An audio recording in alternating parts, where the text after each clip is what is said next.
Hanford made profound choices, complex problems, and lasting legacies of plutonium production during the Manhattan Project.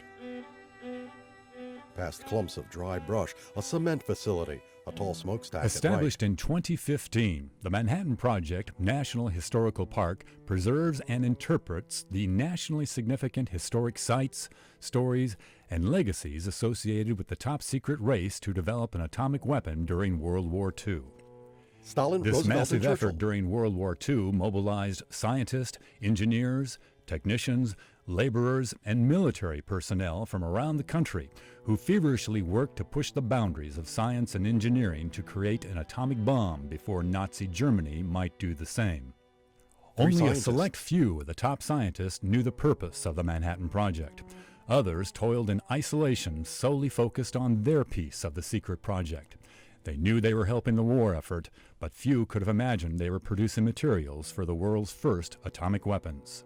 The Manhattan Project helped to bring an end to World War II and forever obligated future generations to live in a profoundly changed and nuclear world. The U.S. Army Corps of Engineers Manhattan Engineer District Office in New York served as the initial headquarters for this effort, thus earning the name Manhattan Project. The Manhattan Project quickly grew from its New York Manhattan District headquarters to more than 30 top-secret sites and 600,000 employees with a singular mission: develop the world's first atomic bomb before the enemy might do the same. These smaller sites supported work at the project's three primary centers of operation, where the majority of research, innovation, production, and weapons fabrication occurred. The Oak Ridge, Tennessee reservation produced enriched uranium and eventually served as the headquarters of the nationwide project. Thousands worked in cavernous industrial facilities to produce incremental amounts of weapons-grade uranium that would be used in the Little Boy bomb, dropped on Hiroshima, Japan on August 6, 1945. At a massive industrial complex at Hanford, Washington, the United States engineered and built the world's first full-scale production nuclear reactor and two additional production reactors, uranium fuel fabrication facilities, and chemical separation facilities in less than a year and a half. Hanford's facilities produced the plutonium used in the first successful test of a nuclear device at Trinity Site, and in the Fat Man plutonium bomb dropped over Nagasaki, Japan on August 9, 1945. In Los Alamos, New Mexico, world-renowned scientists and engineers, led by J. Robert Oppenheimer, gathered in laboratories to design, develop, test, and assemble the world's first atomic weapons. These scientists used the enriched uranium produced at Oak Ridge and plutonium made at Hanford as fuel in two atomic weapons that used completely different technology in order to increase the chances of a successful outcome of the project. A massive fireball. 26 months after the start of the project, the Los Alamos team conducted the world's first successful nuclear test at the Trinity Site in southern New Mexico on July 16, 1945. The Japanese surrender ceremony. Although these efforts contributed to the end of World War II, the two atomic weapons dropped on Japan killed approximately 214,000 people by the end of 1945 and left a nuclear legacy humankind still struggles with today. The ruins of Japanese buildings amid rubble.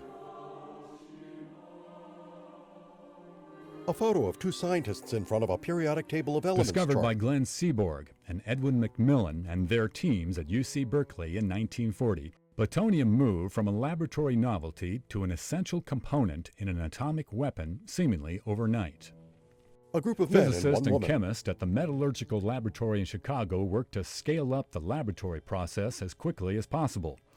And along the way, Enrico Fermi succeeded in achieving a self-sustained nuclear chain reaction using his Chicago Pile 1 reactor, a critical step in being able to produce plutonium at the level needed. The reactor, twice as tall as a man. The new industrial-scale process was implemented at Hanford. Construction at Hanford began in 1943 and was completed about a year and a half later, a phenomenal achievement. As in the ancient dream of alchemist of turning lead into gold, or as in the fairy tale Rumpelstiltskin of spinning straw into gold, the end result of the Hanford process was the transmutation of one element, uranium, into another, plutonium.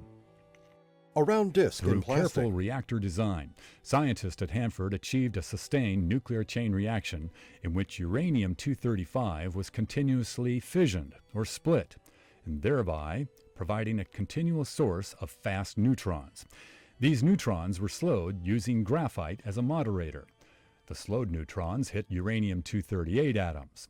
When an atom of uranium-238 absorbed a neutron, it was transmuted or changed into neptunium, which then transmuted once again into plutonium-239, the product of interest. Approximately 4,000 pounds of uranium are needed to produce 1 pound of plutonium. That is like reducing the weight of an elephant to 12,000 pounds down to the weight of a kitten at 3 pounds. A majority of the uranium ore used in the Manhattan Project was sourced from mines in the Belgian Congo, known today as the Democratic Republic of the Congo, and shipped to the United States. Upon arrival in the U.S., uranium ore was refined and processed into uranium billets. The billets were shipped to Hanford by rail car. A 9-inch uranium cylinder. billets were milled into fuel slugs and sealed in aluminum jackets. This process occurred in the fuel fabrication area at Hanford. The fuel slugs were transported via truck from the fuel fabrication area to the B reactor, the first of the 3 Hanford production reactors built during World War II. Del Ballard, B Reactor Museum Association. Why do we want to preserve the B reactors? Because of its huge historical significance. It's really a true icon in the start of the nuclear age, and a marvel of engineering, science, and technology that was built during the height of World War II, trying to get an atomic weapon before the Germans did. A huge wall of process Fuel slugs tubes were loaded by hand one at a time into process tubes at the front face of the reactor. Approximately 64,000 fuel slugs, or 500,000 pounds of uranium, were loaded into the reactor at one time. The fuel slugs were safe to handle at this point, with minimal protective equipment. 2 workers in white Fuel coats and spent caps. several weeks, up to a year in the reactor, depending on where the fuel was located in the reactor before it was sufficiently irradiated. Every 4 to 6 weeks of operation, workers pushed about 10 to 20% of the now highly radioactive fuel slugs out the back of the reactor and into the fuel storage basin, where they would thermally and radiologically cool off for approximately 2 to 3 months underwater. 3 After the train cooling cars. off period, the still highly radioactive fuel slugs were loaded and transported into shielded, water-filled casks on train cars and transported to the T plant to chemically separate the plutonium from the uranium and other radioactive byproducts produced during irradiation. The enormous T plant Constructed facility. during the Manhattan Project, T-Plant was the first chemical processing and separations plant of its kind in the world. In just a few years, chemists dramatically scaled up the plutonium separation process from a few micrograms of plutonium in a lab to an industrial facility built to separate pounds of plutonium from tons of irradiated uranium. Production The tremendous facilities. amount of radiation given off by the irradiated uranium fuel slugs required protecting workers with up to 9 feet of concrete shielding between them and the equipment. This pushed engineers beyond the textbooks to create a chemical separations building that had never been built before. An amazing feat accomplished in about 18 months, less time than it typically takes to build a new highway bridge today. The structure under Engineering a construction. building for safe chemical separation of plutonium required an enormous structure. T-Plant is 875 feet long, which is the length of almost 3 football fields. It is referred to as the Canyon. T-Plant also earned the nickname Queen Mary, since it's long and narrow like the well-known ocean liner, and much of the building is located below ground.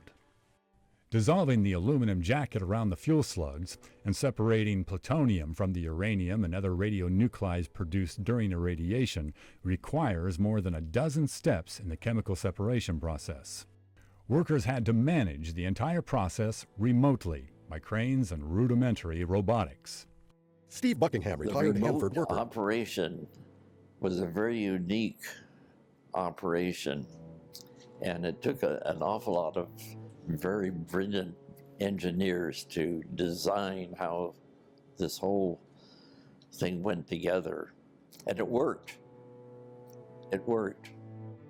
Massive Once storage the tanks. plutonium was extracted, The chemically separated uranium, unwanted radionuclides, and chemicals used to dissolve the fuel slugs became liquid waste and was put into underground waste storage tanks at Hanford. The work during World War II focused on refining the process for chemically separating plutonium from uranium for the war effort. Addressing the chemical waste was kicked down the road until after the war, when there would be time to focus on that problem. The U.S. separated map. plutonium was a viscous solution that required conversion into plutonium nitrate, a thick paste-like material, for safer shipping to Los Alamos. At Los Alamos, the plutonium nitrate was further refined to be formed into the core of an atomic weapon. The Manhattan Project involved hundreds of thousands of individuals recruited from across the nation for the massive project. Construction workers at Oak Ridge and Hanford were housed in Spartan construction camps with limited amenities.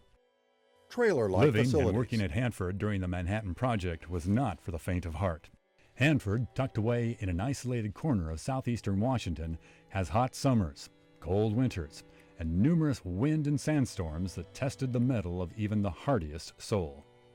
A All the cavernous mess workers hall. were away from home and desperate for social engagement to distract them from the living and working conditions. Workers bowling. built a community in tandem with their efforts to build the plutonium production facilities. Dances, socializing at the bar, and sports were popular pastimes at Hanford. Steve Coordinate Buckingham. Club, I think was the name of the other one. But those were bottle clubs. You could take a bottle in and they would serve drinks from your bottle, or you'd buy a mixer. That was all you could get in Washington back then. To A black build the worker. industrial facilities as quickly as possible, black and white workers were aggressively recruited from across the country, with many coming from Texas, Arkansas, Louisiana, and other southern states. Social norms of the time, including Jim Crow laws of racial segregation, followed the workers as they migrated to the Pacific Northwest. African Americans faced discrimination at Hanford, including segregation and substandard housing and community facilities. Joe Williams, Well, retired on Hanford the worker. job was fine. They didn't have no trouble. It was segregated. The black went with the blacks and the white went with the white. A The town Manhattan intersection. Project workers built enduring communities that are still thriving today.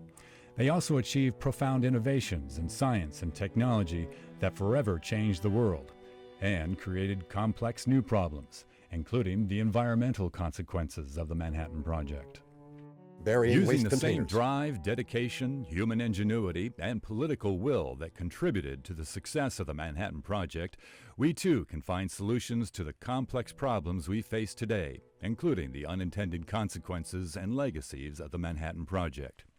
Current and future generations of innovative minds may use what the Manhattan Project taught us to make extraordinary discoveries and build diplomatic bridges to address the profound challenges of our times. Manhattan Project National Historical Park, established 2015. One park, 3 sites, countless stories. The arrowhead logo of the National Park Service. Hanford, Washington. Los Alamos, New Mexico. Oak Ridge, Tennessee. Credits scroll including supporting partners B Reactor Museum Association, Hanford History Project, Mid-Columbia Master Singers, Northwest Public Broadcasting, U.S. Department of Energy, Washington State University Tri-Cities. Film production, Leon Jaquez. Cartoonist, Adam Whittier. Narrator, Kevin Shaw. Project Manager, Becky Burkhart. Subject Matter Review, Gene Weisskopf, Robert Franklin, Nancy Bowers, Marty Zissi, Jillian Gardner-Andrews. Music provided by the Mid-Columbia Master Singers. Music in this film is from their annual concerts held in the B Reactor, which is a part of the Manhattan Project National Historical Park. Over the City for the Victims of the Bombing of Hiroshima. Music by Karen P. Thomas. Lyrics by Molly McGee. Hanford Song. Music by Reginald Unterseher. Lyrics by Kathleen Flanagan.